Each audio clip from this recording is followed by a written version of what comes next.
شاه عبدالله شاه اردنی لکوشکا حسینیه لعمانا پایتختا اردنی پیشوازی لسروک مسعود بارزانی و شانده پیره کر. دوی هفدیتین دروشا سیاسی و داوین گوهرتین نافچه هاتنا گوتو بیش کرن. دوه سروک مسعود بارزانی لسر و خوندنه که فرمیا شاه عبدالله گوری حسین شاه اردنی سردانا شاهنشینا اردن کر و لکوشکا حسینیه لعمانا پایتختا اردنی شاه عبدالله پیشوازی لسروک مسعود بارزانی و شانتا پیره کر. گوجه هوشیار زیباری اندام مکتب سیاسی پارتی دموکراتی کردستان و علی حسین اندام سرکردایتی پارتی دموکراتی کردستان پیک هاتبو.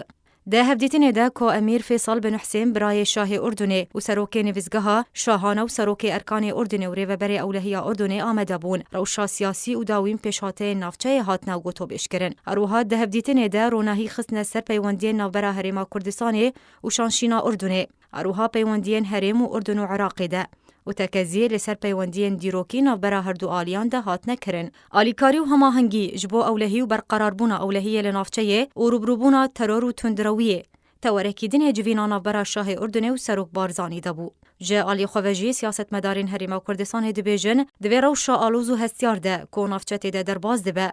بگاه هریما کردستان رولک استراتیجی دبینه و بتایبتی حولیر و کودوس و هفبیمان امریکا تسیر کرن. سروک بارزانی اگر پوستاوی هبیان جینه به لجیهانه و کرمزا بزاوارزگاری خوازا گله کرد تناس کرن.